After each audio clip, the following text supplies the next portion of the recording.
All right, you ready? I've never been more ready in my entire life, Matthew Palmer. That's surprising. I don't really think of you as like a ready person. I'm ready, and I'm packed and raring to go to the airport. Oh right my after God. We film this Can you believe you'll podcast. be, when this comes out, you'll be in Jersey. Oh my God, I guys. know. How incredible is that? It's not incredible. Whatever. It's something. It is something. It is isn't something. It? It's something on the docket, on the to-do list. Sure. Make it back to Jersey. It's more interesting than a lot of the news that's happened this week.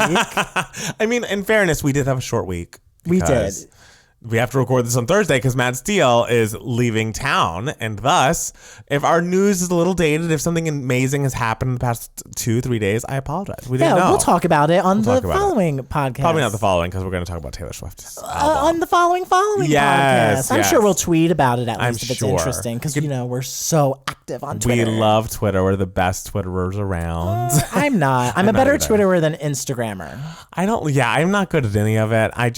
I don't know. I'm not a photographer. I don't know. That's why Instagram's so confusing to me. It's just like, I'm not a photographer. Why would I don't have pictures up to the quality that all of my content is at. You know what I mean? Maybe you're just not good looking enough. No, I'm stunningly beautiful, actually. Oh. Uh-huh. So that's not the problem. Cool.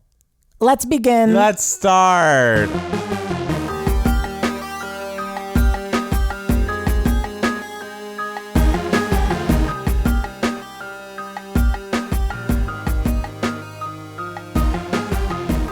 Hey everybody, welcome back to another Two Gay Matts podcast. Yes. And Matt Palmer made a shocked face when I... Oh, no, I hit my microphone by accident. Okay. I just hit my microphone. See, it by happens. accident. It's contagious. Wow. Okay, we're starting again. Hey, No, it's fine. Okay, whatever. You guys Jesus. know who we are. You know what we're all about. It's Yes. the Two Gay Matts podcast. Yes. We're coming at you. Well, we're recording this a little early. We're Yes. recording this on a Thursday because I'm flying out to Jersey for the weekend. Yes. What are you going to do in Jersey? Oh, my stepdad is receiving an award for where my he gosh. works. So I'm like a Lifetime Achievement Award. So I'm going to go out there, Wow. clap for him and celebrate. And, Do you think see you'll some be friends. jealous since you've never really won an award? Wow, I actually won Best Leading Actor in a play in my fourth grade sort of Oscars thing. We had, it's a long story. No, we did like long We story. did like a fake trip to Hollywood or whatever, and like each class put on three different plays, and there were like 3 classes, so there were 9 plays total. And the play that I was in was called The Curse of the Stolen Baseball. Not the curse, or the something of the stolen baseball. I don't remember. The Case of the Stolen Baseball, because I played a child detective. And we had like a little Oscar ceremony, and people voted for me for Best Actor in a Play. Well, congratulations. I know, I was so talented back then. It was only like 10 years ago, though, so. I don't think that's true, but it's nice that you had that award to hold on to. Hey, I still got it, baby. That's true. You will be on your deathbed saying, I got Best Actor. I got Best 'Cause Actor. you did. Yep. It's not a lie. 4th grade of Mercerville Elementary School. That's the thing. You don't have to finish the sentence. You just have to say, I got Best Actor. I got Best Actor. That's true. Of everyone. Yeah, of all the people. Of all the actors. Of all the 10-year-old actors. Hey, you did it. So how has your short week been so far? It's been nice. It's been Yes. good. It's been just sort of gearing towards this trip. Right. Yeah, so. I feel like you're going home a lot because someone else is getting married in a month or 2 or Yes, something. I'm going back home in September as well because one of my good friends, Beth, is getting married. We love it. Beth. Beth is amazing. She's gonna be a beautiful bride. And then home for Christmas. So actually, this is the least amount of times I've gone home in 1 year because I haven't been home since January, since like Christmas of last year.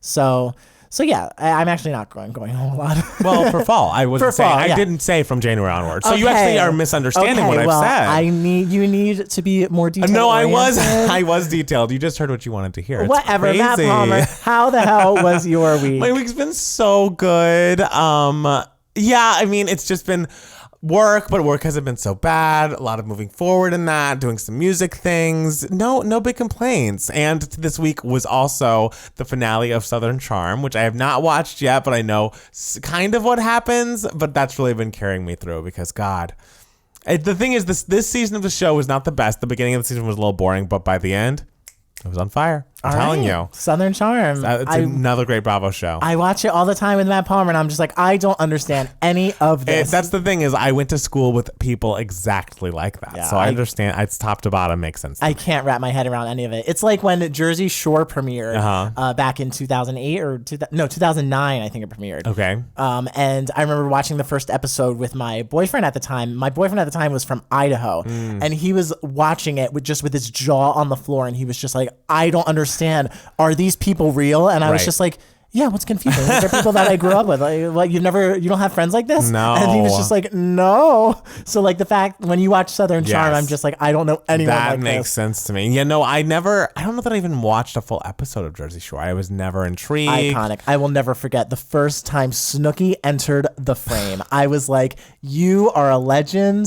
I will follow you forever. I think I was watching Teen Mom at the time, and I will say the commercial they aired of Snooki getting punched in the face was like terrifying. Oh my God. And then they didn't end up airing that clip in the show because they people did were so... when it first it was the second episode she got punched. The second episode ever? The second episode ever she got punched. Really? Yes, and they showed it that day, and then afterwards they never showed it again. That's so weird. Because MTV had to edit it out. I mean, it was even just the commercial was terrifying. I mean it was I remember a serious punch. Oh, it was a punch to the jaw. Oh my God. This man punched Snooki. In case you're too young to remember Jersey Shore. I know. Why did he punch Snooki? I don't know. I think he was just like annoyed with her, and I'm sure he thought like, oh, there are cameras around, I'm gonna get some screen time, so I'm gonna get my screen time by literally assaulting this 4'8" girl.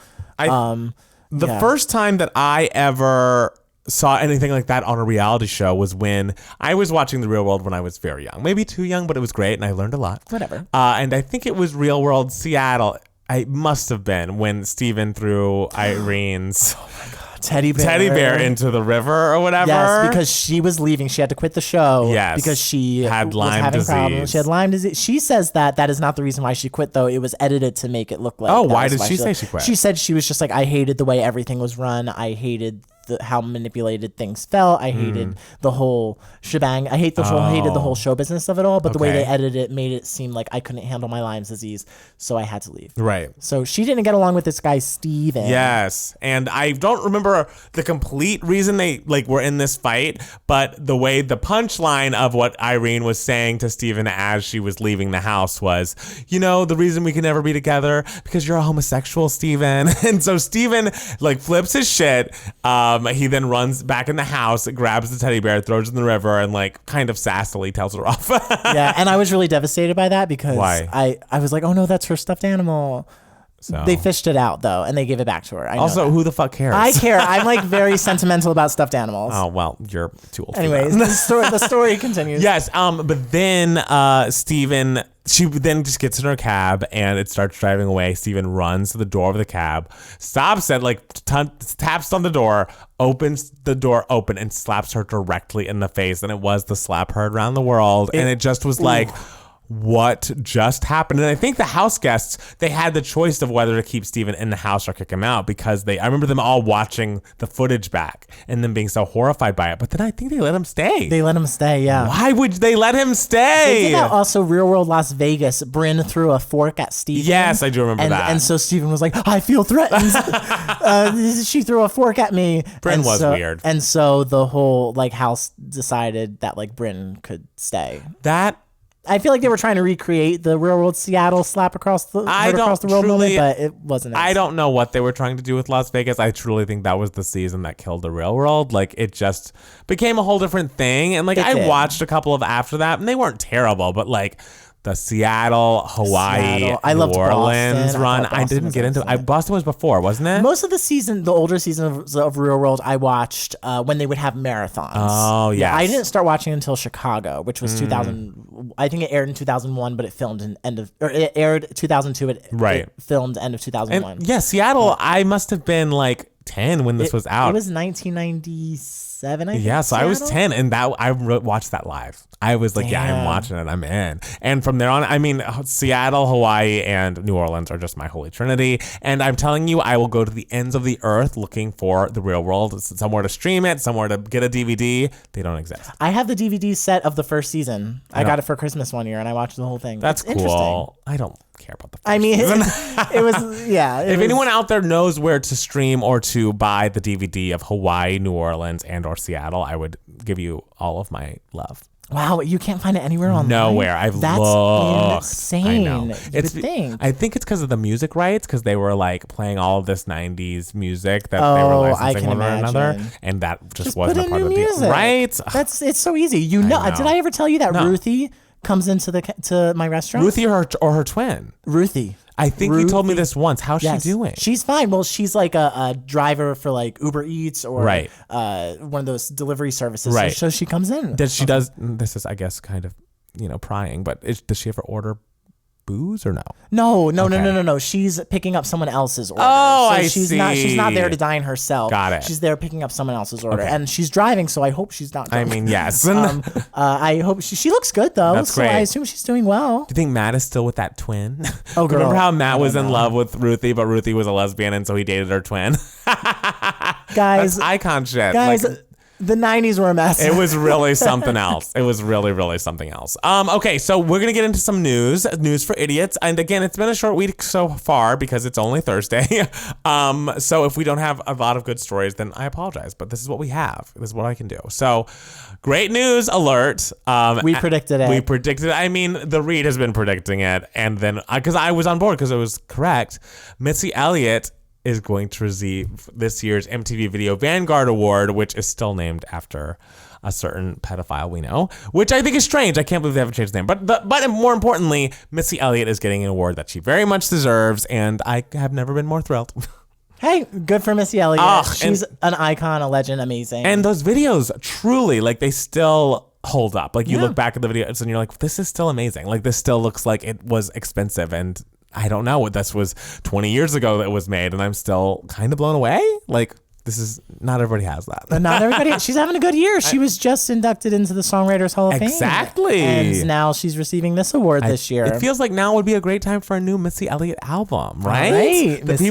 people are finally understanding her genius and accepting her as a legend. So, like, let's get her on the charts, bitch. Absolutely. Ugh. Everyone loves everyone wants a comeback. Yes. Like, so let's do it. I mean, who should sing? and where are they from? Was it great?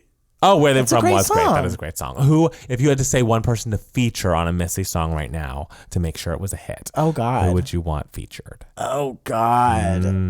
You want my like balls to the wall weird? I mean, yeah, let's choice? hear it. Put Billie Eilish on. I mean, that would be great. That is too I weird. would just love to hear what that would sound I would like. love to hear it, and I'd love to see it. Like, there would need to be a video for that, and they're just two, outspoken, outlandish individuals, and they could I'd love to see them perform together, and they're both wearing baggy pants. exactly, and like cartoon colored. I'd love it. Yeah, sure. Ugh, that'd be iconic. Who would you want? I mean, for hit reasons, if she could throw on like a Camila Cabello, Sure. I feel like that would. I just want Missy Elliott on my radio, and I feel like you gotta play to radio, and I guess Billie Eilish is playing to radio too. But I think Camila Cabello. I wonder what she and Shawn Mendes would do together. Right. I'd be like, he's very innocent and doe-eyed, and she's very like raunchy and exciting. So maybe it's just like a meeting of two opposite ends coming together. Okay. I'd I'd love to hear what their conversations sound like. I feel like it'd be a lot of Sean being like, I love you.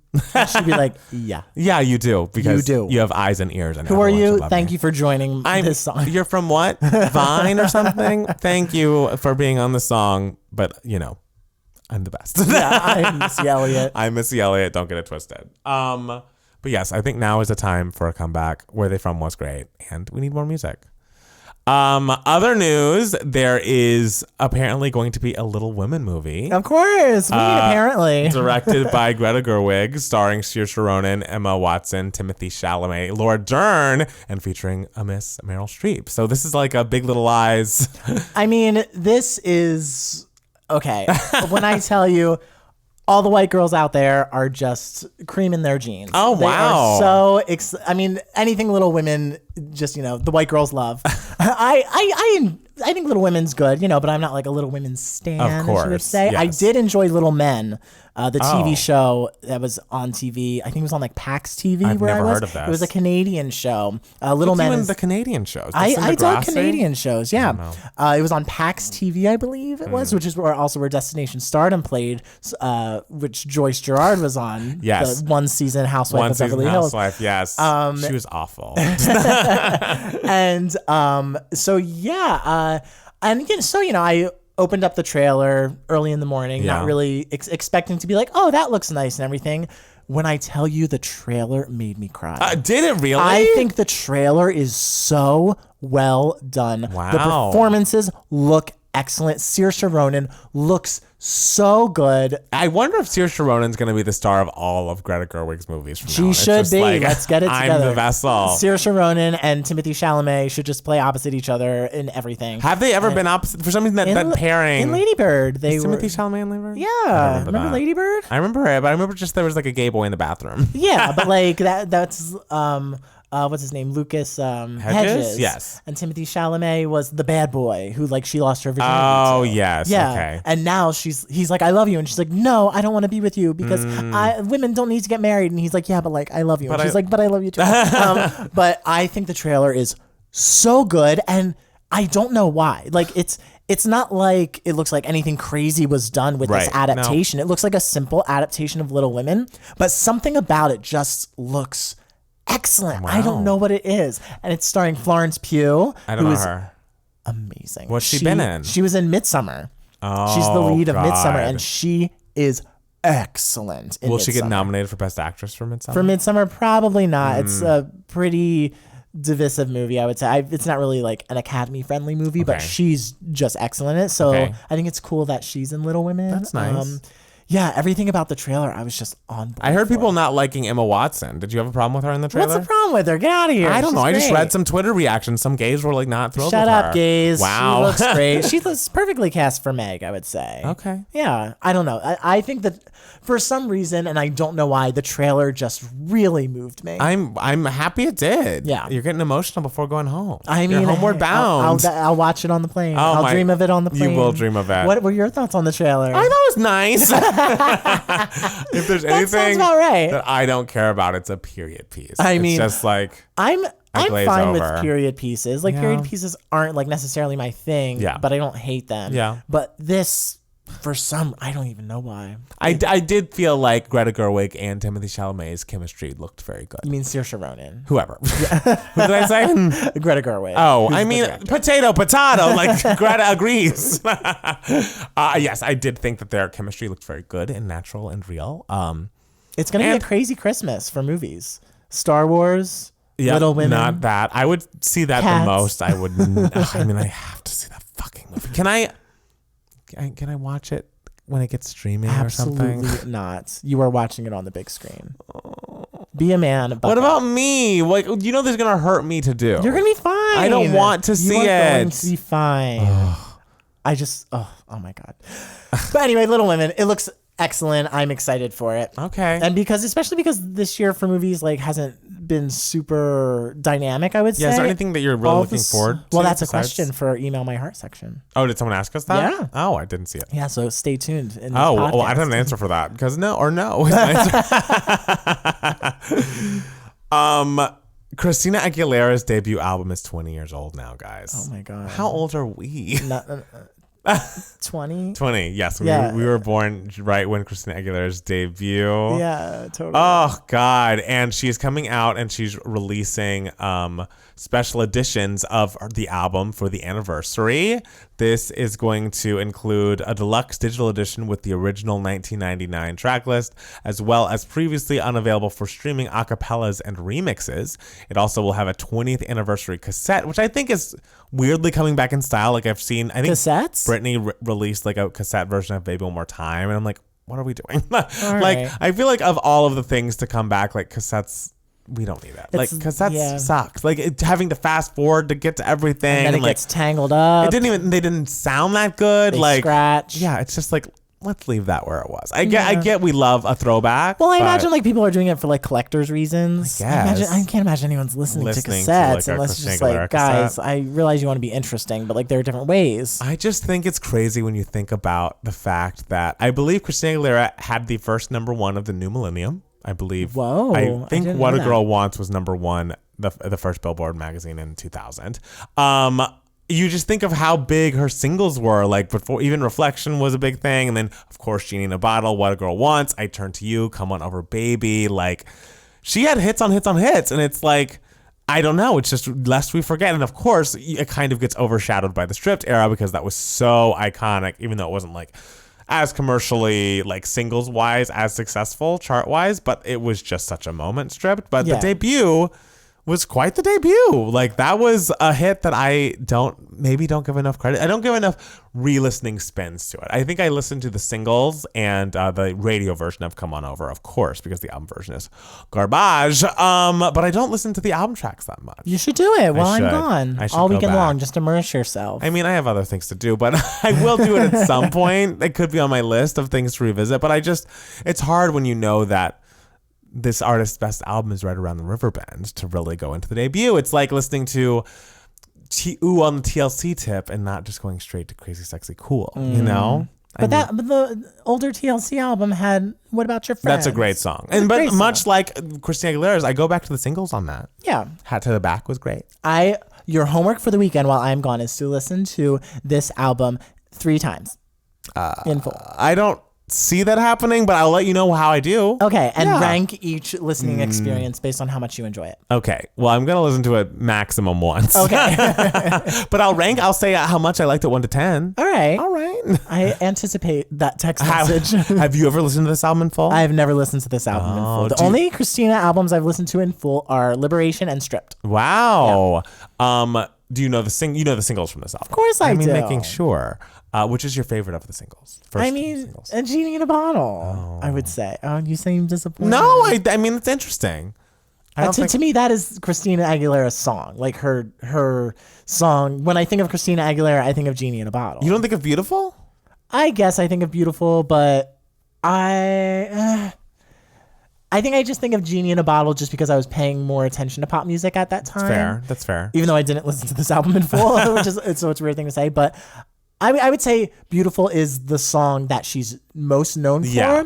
But I always think of Genie in a Bottle when I think of Christina Aguilera. Also because it was her first single. It was her first. Yeah. No, it was her Baby One More Time. Yeah, it's like thinking of Baby One More Time with Britney. I think I would put Come On Over Baby radio mix above Genie in a Bottle. Okay. I think. I love them both. I Turn to You is nice. What a Girl Wants radio mix is nice. But I think top 2 is Genie and Come On Over. Okay. Oof. I remember one time she did a remix of Genie in a Bottle for like her 10th anniversary of like being an artist. It was like her greatest hits, Keeps Getting Better. And oof, it was awful. It was when she was in that like electronic phase, like Bionic, maybe right before, and she got these like warmed over beats from Linda Perry, and it's like, girl, don't get your up tempos from Linda Perry. Have her write a beautiful for you, A Voice Within, but like, no, you can find a real producer for the up tempos. All right, well, that's advice for you, Christina Aguilera, I guess. We're all thinking it. I'm trying to think what else is going on in the world. Harry Styles is not playing Prince Eric. Okay. All right. Deborah Messing and Megan Mullally are in a feud. Wait, what? Apparently, they unfollowed each other on Instagram. Oh, my. I know. God. And I think Deborah tweeted or Instagrammed something about the show and urged people to vote for them in the Emmys, even though that's not, like, it's not a public voted thing. Yeah, no. It was confusing. But then she added all the rest of her castmates, the creators of the show, and, like, the showrunner, and did not add Megan. Oh, my God. Like, I wonder... Were they feuding the first time around? Like what? Maybe it was just a slip up. She just forgot to add accidentally unfollowed her and accidentally forgot to add her. Who was I talking to that said that it didn't like it seemed like they were friends and they were friendly, but like they weren't as close with each other as like each of them was with the other members. You mean the two of them specifically? Yeah. I don't know, but I mean, we do know that Deborah Messing and Susan Sarandon are also in a feud. I mean, Deborah Messing had an amazing tweet this week. What did she say? She literally just randomly tweeted like, "Hey, Susan Sarandon, how are you enjoying the revolution?" because Susan Sarandon famously said that maybe Trump getting elected would bring on quote unquote the revolution faster, which I mean, that's the thing is say. in that argument, there's, of course, we're all on Deborah Messing's side, but it's like, I think of Megan Mullally as being more down to earth. Is that wrong? Like, for some, maybe that's just her image to me, but like, obviously she plays such a character on TV, but an iconic. I see Megan Mullally as a very down to earth I agree. person I feel as like well. you can't be that person and not be. It's like how you listen to Lisa Kudrow talk, and A, she's brilliant, and B, she's like very down to earth, and it's because you are the best at playing completely unhinged. Oh yes, because you're aware of what unhinged looks like. Because the people that are really unhinged don't know they're unhinged. Like if you were gonna ask Lindsay Lohan, would you call yourself unhinged? She'd be like, no, I'm normal. This is normal. And it's like, and everyone's sweetie. watching. They're like, ah. It's like, yeah, you've done a lot of weird shit lately. Yeah, I don't know. I want them to be friends. I mean, because I love them. They're both amazing. I mean, yes, they're both so talented. I wonder if this has to do with like why it's ending because of cast disruption. I don't know. If anyone has any tea on this feud, I would love to know about it. Or if someone could tell Ryan Murphy, and then in 10 years we can have a Deborah versus Megan feud. No, I want a Deborah versus Susan Sarandon season of feud. They could be both. It could be just Deborah Messing versus everyone. Versus the world. Deborah versus the world. I'm watching it. I'm tuned in. I want to play Deborah. You'd be a great Deborah. I would be such a good Deborah. You would be. Because, oh my God. I feel like you have like the desperation in your eyes. I do. That's my Emmy, guys. That's my Emmy. And the thing is, I love Grace. I feel like Grace, people watch the Grace show, so and much. sometimes people hate her, and I'm like, no. Anyone who hates Grace is just insane. Right? You hate Grace because she's so real, She's and it very scares real. you. Yes. Because you either know Grace or you are or Grace. you are Grace. Period. Yes. And if you are Grace, we love you, but like you're just like a little unhinged. But like, great. It's so interesting because when I was younger, I was just like, oh yeah, Grace.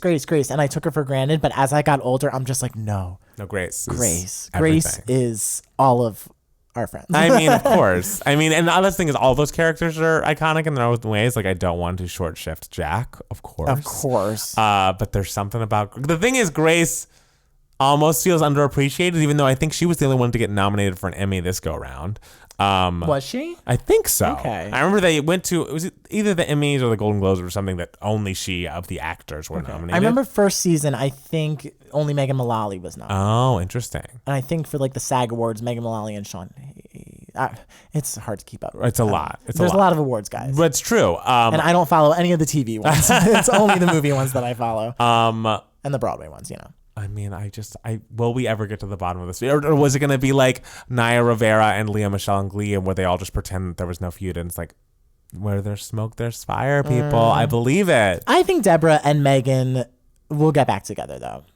I think there's potential, because I'm sure if they're feuding now, they've feuded before. I think they've probably feuded before, but I feel like this is the last Will and Grace go round. And then if you're not on Will and Grace together, why would you be around someone? But then years later, they'll have another little mini reunion where they're all together, and they'll be like, oh, let bygones be bygones. I'm sure they'll be able to like sit on a stage together. Fine. I don't see them being friends. I see it. I believe in you. They're guys. co-workers. That's how we all forget. We want to like imprint our relationships to the characters onto them, and like, oh, that's how they interact. But they're colleagues. Exactly, just, like, guys. someone Me you work and Matt with. Palmer actively hate each other. It's true. And he is my coworker. This is our time. We thought we should let you know that we've just been. This is all an act. It's all an act. Yeah. I've never met his parents.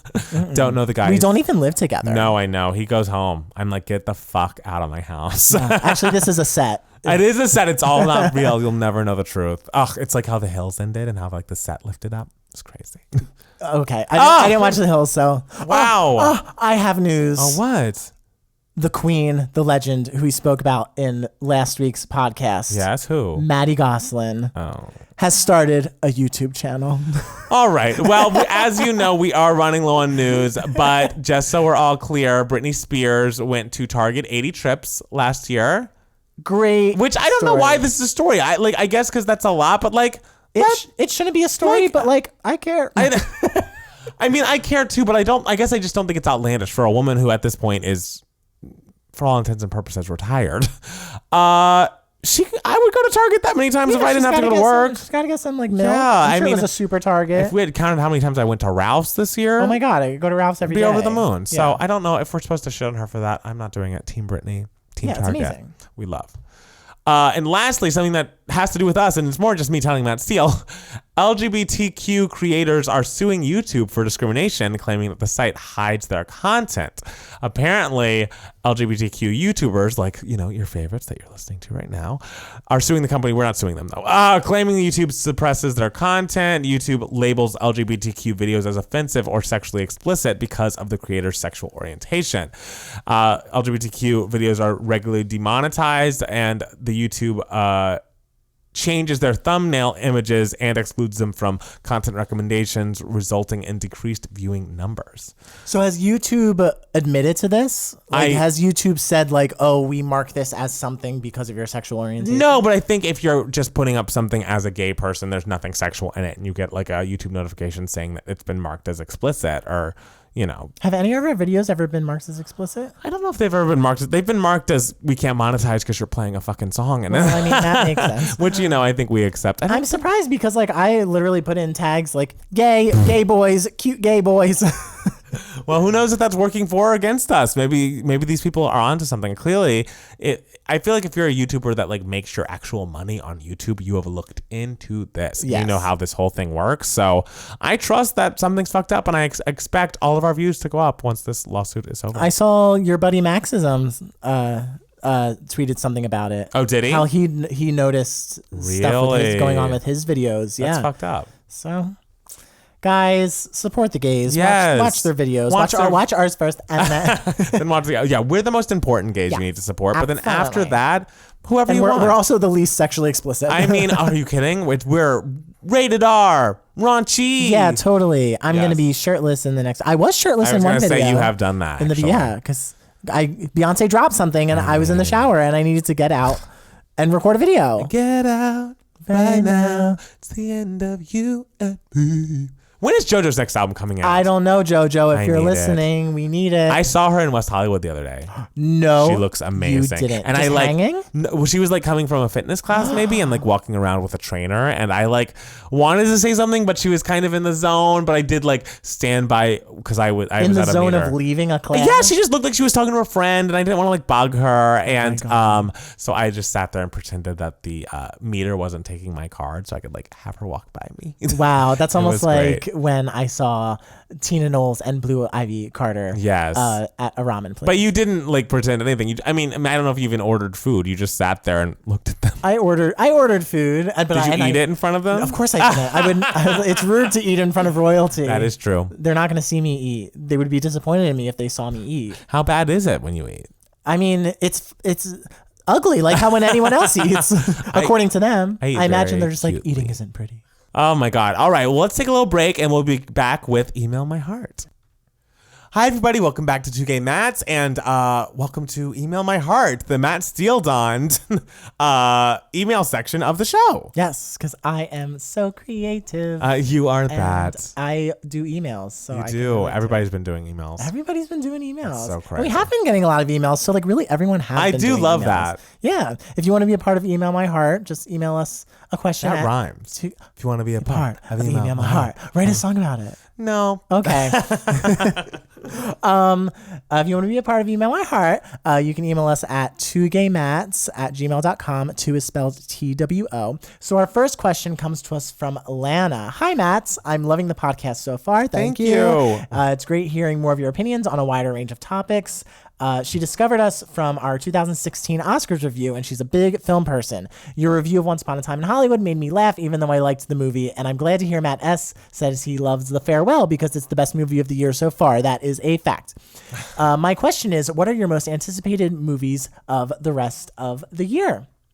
Also, any thoughts on Rocket Man? I didn't see Rocket Man. I saw Rocket Man and I enjoyed Rocket Man. I heard it was good. I enjoyed Rocket Man more as it was happening. I was like, I don't know. Like, this is enjoyable, but I don't know. And after it was done, I was like, no, that was good. That was very good. It was very unapologetic in its musicalness. And it very, very much felt like you could tell Elton John's hand was in it. I love it. It was very much his voice. Because I felt like that was the issue with the Queen film. Yes. Was that what I heard, again, this is all hearsay because I have not seen either of these movies, but what I heard was that it was kind of straight wash, there wasn't a lot of gay shit in it, and it just didn't feel, I don't know, if you're going to tell Freddie Mercury's life story, it seems like that's a big part that you're just, not really talking about. Yeah. It's weird. I honestly, Bohemian Rhapsody, I didn't have any strong feelings towards for or against. Yeah. I was kind of just like, oh yeah, it looks pretty. All right. and it has great music. So, but Rocket Man definitely felt like there was more of a strong vision behind it. And that's because there was one director behind it. Right. Whereas Bohemian Rhapsody. Oh, right. Yeah. I forgot got all about fired that. in the midst of. What's he filming doing? it. We need to Who not. knows? Who cares? What's his name? I'm not saying it on the air. I just say it so I can remember to be mad at him. Oh God, what I forget. What the hell's his name? Accused of sexual assault. Yeah. We had a YouTube Fucking video A. about it. God, this is Alzheimer's. Brian happening, guys. Singer. Brian Singer. Yes, Yeah. we hate you. May she rest. Yes. So also, just related to that, why does Kevin Spacey keep popping up I random ass don't places? know. Go away, man. Why can you not just like go gently into the good night? Like you have so much fucking money and you have raped people. Like get away from my screen. Sorry, I'm sorry for going on a tangent. But I just don't need to see him ever again. And he just won't let, like, if you're like, just lie down. You're dead. It's over. It's over. You're dead. Just stay in your house. Stay in your house. And, Enjoy it. Think about your life. Yes. Think about what you've done. So no anticipated movies. Well, for you? no, I actually just thought of one. Okay. I just saw a trailer for a movie entitled Last Christmas. It is the screenplay is by Emma Thompson and Bryony Kimmings. Story by Emma Thompson as well, starring Emilia Clarke, Henry Golding, my king from Crazy Rich Asians, Michelle Yeoh from Crazy Rich Asians, and Emma Thompson. And it is, I just thought it was such a charming little movie. I think Henry Golding, of course, is just what a fucking stunner and like such a charmer and just like an absolute leading man. And Emilia Clarke seems to be playing like a Christmas elf who works at a Christmas store who kind of has a bad attitude, but Henry Golding comes in and lightens up her day. The trailer also kind of gives away the movie, it feels, but then because then you find out that this time last Christmas, which is the title, she got very sick and thought she was gonna die, and everyone thought she was gonna die, but then she made it back, and she's like dealing with the mental thing that comes after that. And so, yeah, I just think it's going to be, I love a Christmas movie, as we all know. Yes, you do. And I thought this one looked really charming and well put together and well made. Because I remember I was watching the trailer and I was watching it on my phone and my boyfriend looked in and was like, oh, what are you watching? He's like, is it a Netflix movie? I was like, no, it's real. And it's like, I love a Netflix movie, but this is like the charm of a Netflix movie, but like a level up quality. Well, Roma was a Netflix movie too. Well, you know what I'm talking about. Like that's a very real movie that won Oscars and deservingly so. You know, I know what you're talking about. You know what I'm saying about. So it's it's Noah Centino or whatever is not in it. That's what I mean. Who like seems like a nice guy, I guess, but I love a polished Christmas moment. Yes, especially written by Emma Thompson. Yes. Who's an excellent writer. Polished Christmas rom-com, like sign me up. I think, is she the only person to win an Oscar for both acting and writing? Ooh. I might be wrong with that. Someone correct me if I'm I'll wrong. look it up while you tell us what your most anticipated movie is. So my most anticipated movie of the year, well, now the Little Women trailer came out, so I'm just like, oh God, I'm like anticipating this. Okay. I never thought in a million years Little Women would be my most anticipated movie of the year, but like, here we are. Thank you, Greta. But I mean, I have just, ever since the casting was announced, I am ready for the Renaissance, for Renee Zellweger to come back. Oh, right. Is that this year? That is this year. That is I didn't September realize. 27th. I will be at it's theater. soon. Yes, I will be. I am so excited. What I think is, well, first of all, I love Renee Zellweger. I love everything she does. I think she's such a charmer. I think she's so endearing. I think she's so talented. And she's been gone for so long. Mm-hmm. And where has she been? She's just been hanging out in Texas. Oh, I think she said she was just like, I needed a break. I needed a moment to myself, But she's back. But she's, not only is she back, she is back playing literally one of the most iconic legends that has ever walked the face of the planet. Oh my what God. shoes to step into. Horrifying. Like, I would be so scared to play someone like Judy Garland.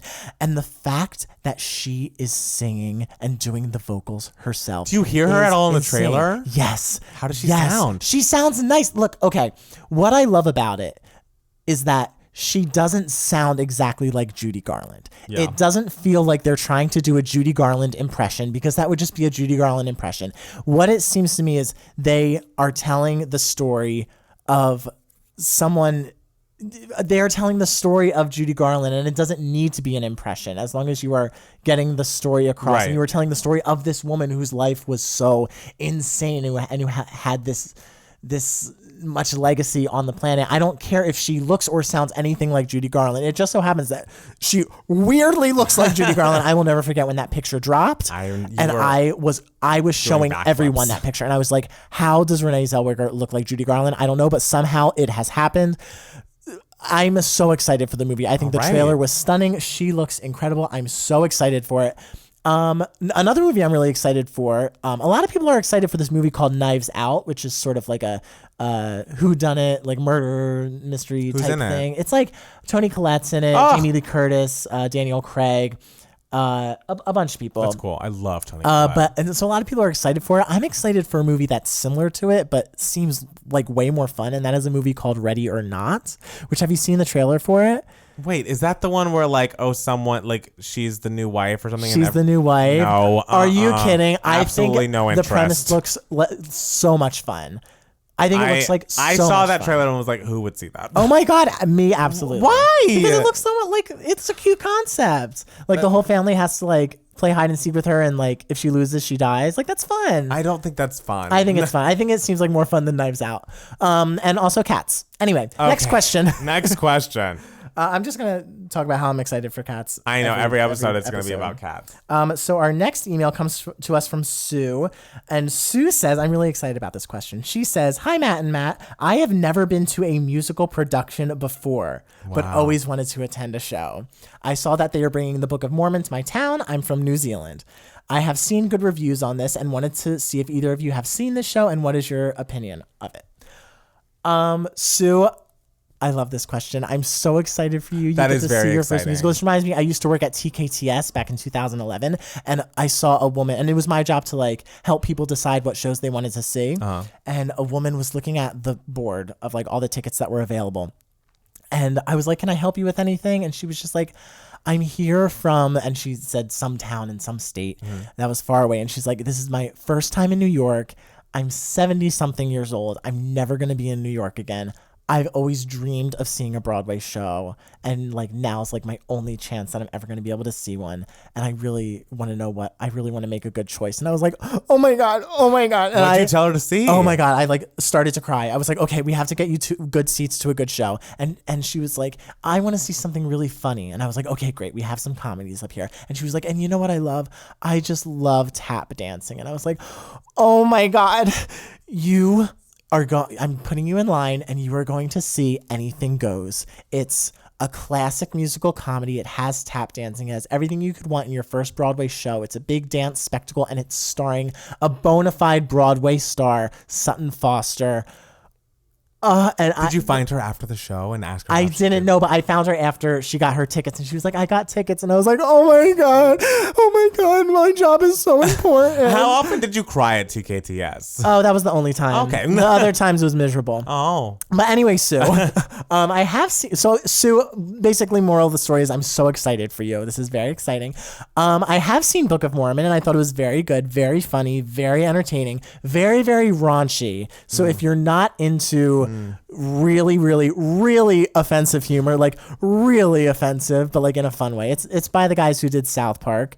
If you're not into that type of humor, it might not be for you, but if you don't mind it, it's a great show to see. Like it's got great music. It's well done. Great characters. I enjoyed Book of Mormon very much. So if you're into that type of comedy, I say go for it and enjoy it and see many, many, many more. I agree. I mean, I don't agree, but I agree that you should see more. I am not into that kind of humor, and I have not seen the show, but I've just begun listening to the cast recording once and probably got like 3 songs in and was like, nope. Wow. And turned it off, and I was like, no, I don't like That's funny because the first 3 songs aren't like overly offensive. Yeah. Once you get knees deep though, you're just like, ooh. I've never enjoyed anything that Trey and Matt have done, and so I just don't think that I'm the target audience. Okay, that's fine. But we wish them all the best. This was Email My Heart, guys. Yes. Now we're on to our next segment. Yes, everyone's favorite segment. Giving you moments, dog. Gotta give you what has been giving you moments this week, Matt Steele. Tell the people. Okay, so 2 nights ago, I had nothing to do. And I was just sitting on the couch and I was like, I want to watch a movie. So I turned on Network, and I had seen the movie Network in bits and pieces. I never saw the full thing all the way through. It's from 1976. It's written by Patty Chayefsky. and it won I won 4 Oscars, 3 for acting. It's the last movie to win 3 acting Oscars, and best screenplay obviously by Patty Chayefsky. Total classic, amazing, starring Faye Dunaway in her Oscar-winning role, and the entire movie has no music whatsoever, and it's so interesting because it reads like a stage play but for a movie. Like, it's very, very wordy. There are giant monologues, and it just really made me think, like, God, they don't make movies like this anymore. Wow. Like, where they really like give people just giant monologues to perform. Like, Beatrice Straight holds the record for Oscar win with the least amount of screen time. She won Best Supporting Actress. She's on screen for like less than 5 minutes. Oh my God. And she just delivers this powerhouse monologue. She finds out her husband's cheating on her, delivers this devastating monologue. And Wait, she's sorry, brilliant. was she nominated or did she win? She won. Oh, damn. Yeah, the shortest nominated performance is Hermione Baddeley in Room at the Top, 1959. That's just a fact then. She was on screen for 2.5 minutes, and she's great. But Beatrice Straight, yes, an amazing monologue. I know Ned Beatty also was nominated for literally just delivering one monologue that was like 5 minutes long. And it just made me sort of like wish that someone would bring that back. Because now, you know, if you have a wordy film, it's not as well received because they're just like, oh, this feels like a play. You know, like Fences was nominated for Best Picture, and it was well received, obviously, because it's Fences. It's a great movie. It's an amazing play. But there are still people who criticize that sort of thing, right? Because they're just like, oh, it doesn't fit in this medium. And it's like, go fuck yourself. Like, this is so well done, so brilliantly written. Who cares if like there aren't a lot of cuts or something, or they're only in a couple settings and the scenes are too long. Like everything is different, and just enjoy it. Enjoy the talent that is behind all of this. This movie is so brilliant. If you haven't seen Network yet, see it. It's a satire. Wait, when did it come out? It came out in 1976. And at the time, it was a satire on how television stations are run. But you watch it now and you're just like, oh no, this doesn't feel like a satire. This feels like the truth. This is where we're at right now. No. It's kind of scary. But it's such an excellent movie with brilliant performances and amazing writing. So that was my moment of the week. I still need to think of mine. Oh, Matt Palmer. All right, 1 second. Okay, sorry, I had to figure out what was giving me life. I know, because there was just so much. There was so much, and luckily that break gave me the perfect amount of time because it's 9 p.m. on Thursday night, and so in LA time, Pacific Coast. It's 10 p.m. Well, no, it was 9 when we stopped. Oh, it was 9 when we stopped, yes. You've been correcting me on things that Wow. you've been wrong about. Wow, okay. This is coming at me really aggressive. I just, maybe your diction should be better. So No, I think maybe your hearing should be better. I instead think of it your is. aged ears have really fallen by the wayside recently. Wow. Something to think It's about. okay, because if I'm deaf, that means I will soon have to learn sign language, which means I will be able to become boyfriends with Niall DeMarco. Well, I'd be happy for you for that. Thank you. I deserve that, guys. What a beautiful couple. So Normani just put a video out. Normani is from Fifth Harmony, and she is a pop singer. And she just had a big hit with Sam Smith entitled Dance. What's it fucking called? Like, Don't Dance. Girl, I don't know. This is Girl. giving you moments. And Dancing with a Stranger, excuse me. It's a very good song, and it was Sam Smith's first single off of his new record, his duet with Normani, which makes sense because he's a big Fifth Harmony fan, and Normani has been kind of releasing these duet singles. Like, she had a big hit with Khalid, I don't know how to say his name, recently, and then she had the hit with Sam Smith. So it's very like Camila Cabello, like we're debuting a new artist that you've heard of, but we're getting you used to her sound by putting on her a bunch of duets. She just put out her new single, Motivation, which is quite good, and you should listen to because it has a bit of a Check On It feel to it. All right, on my way to... Oh, I love Check On It. It's very Check On It. Okay. Give it a listen. The song is great. But the video, like, as a person who I'm sure you've heard me say that the music video is a dying art because people like Missy Elliott don't exist anymore. People like Janet Jackson, who really perform their faces off. Who released an incredible video last year. She did. Should have been a massive hit. I completely agree with you. So people like that kind of don't exist anymore. We give Halsey a lot of shit, but I'm sure she's harmless, but the kind of laziness of pop music right now is why I'm a bit bored by it. Mm-hmm. And Normani has completely bucked that trend. And obviously, I feel like a 90s throwback music video is very in right now, but the way she does it is so perfectly done that it's like I can't be mad that people are so into the 90s because I can tell your references. I see you referencing Crazy in Love. I see you referencing Aaliyah. I see you referencing Baby One More Time. You are dancing your fucking face off. You are a performer. The song is solid, and Max Martin co-wrote it with Ariana Grande and several others. Like, wow. She is being set up to be a superstar, and I think she has the talent beyond the talent, performance-wise especially, and I love that, like, there's going to be a little black girl who's going to be a huge pop star. Like, I feel like that's pop great. is very white right now. Yes, it It's is. just like, we need Normani. And I have been a little wary to get excited because it's like,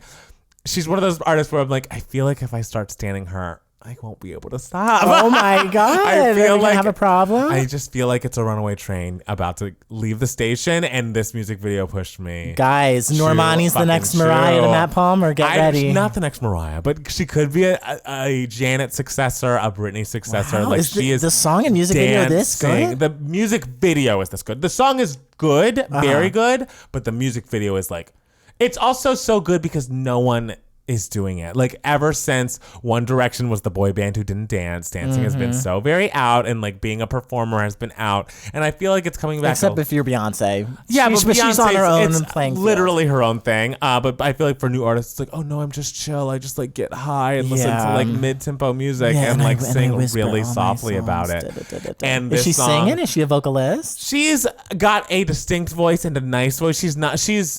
I'd say she's in between a Janet and a Beyonce. That's it's great. Like the voice Let's is do it. very good for a performance. She's not going to give us a Mariah ballad that's going to be, up there, but that's not what she does.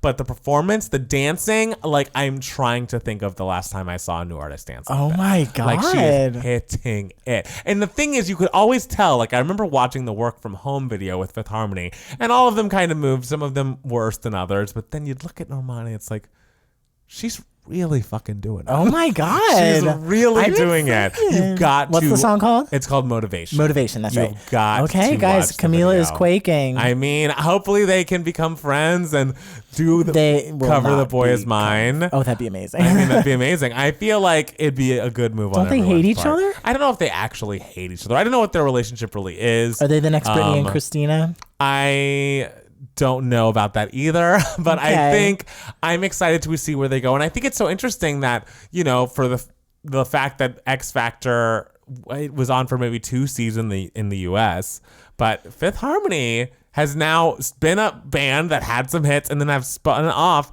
at least 2 solo careers that have hits attached to them. So All it's right. like American Idol is quaking. The When was voice the last is time that happened? shivering. The voice never. I will never, that's- ever support the I voice. know. That's literally why I hate The Voice. It's like, you guys, this is all a big promotion for your judges. And I get that, as I get why Christina would go on. It turned Adam Levine's career around. Maroon 5 was going down until The Voice, but he's so lovable, I guess, on that show that like they're on top again. They just did the Super Bowl. I mean, any like reality competition show, I'm just completely over because it's literally nothing but you just were watching Big Brother. Okay, no. Any reality talent competition. okay. Big Brother, they're completely talentless. Well, not completely. It's a whole other thing. But I'm just so over reality competition shows, Yes. like talent ones, Right. like with singing, because they literally just have TV shows just to create viral hits for the day, Right. like viral But videos that's for the the day, thing. and It's- they don't. You don't get to fall in love with a contestant. Right. They're there the first episode, and then you forget about them. And The Voice, why would you have a talent competition show where the focus is on the judges? I That's so know. stupid. It's I insane. have never liked it. Someone please explain to me why you love it. I can't No, stand I'm it. with you on that, and that's why I'm saying, like, for the X Factor, for being a 2-season wonder that was like kind of a flop here in the US, Fifth Harmony is the biggest reality show group out, or anything, act out of a US talent show since, who was the last like important American Idol? Ask me. I don't know. Like Jordan Sparks did kind of well. Yeah. I don't think anyone after Jordan Sparks did as well as like Philip Jordan Phillips had a hit. Yeah. Oh, I love that song. It is a great song. Going on is a It's great, a great song. Yeah. They're not producing like Carrie They're Underwoods not anymore. And the fact, I don't know. I just feel like the fact that we've got Fifth Harmony and then Camila and Normani, because I am just like, This is like, you haven't seen the video, so you don't know why I'm this hyped about it. I'll watch but, like, it on the way to the This is a airport. star turn. This is like, oh, this girl's a fucking star. All right, Normani. And good you for know you. how stingy I am with my love, especially with a new young artist. But like, bitch, I want to hear your album. I want to stand. I really do. Oh, so no, we should have done a reaction video to I mean, it. it's fine. We didn't know it was going to be this amazing. All right, we'll review the next single and the album. Yes, I would love to review the. Oh God, I hope it's good. I hope it's good. Also because she has a little, like, she's pop, of course, but she has a little bit of an R&B flavor, and I feel like that is so not a thing. Being like pop R&B dance artist, like Dance, yeah. give me a dancing break. thing, Oh, yeah. Wow. I'm excited, guys. Well, also during the break, Lover was released Yes, the by song Taylor Lover. Swift, and I love it. It is beautiful. It's lovely. It's My lovely. favorite line is, oh God, I forget it already.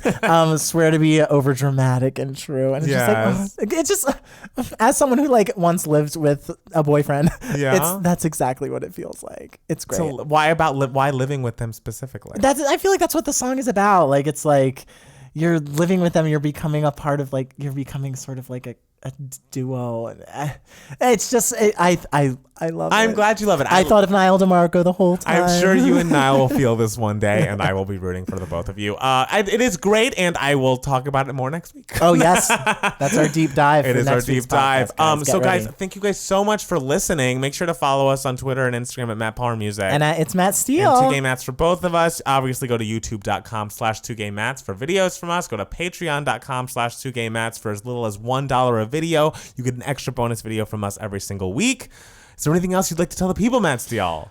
I'm going to Jersey. All right, go to Jersey, enjoy it, and everyone stand Normani. Everyone stand Normani. Fucking queen. What if I watch it and I hate it? Well, then you're kicked off of 2. You won't hate it.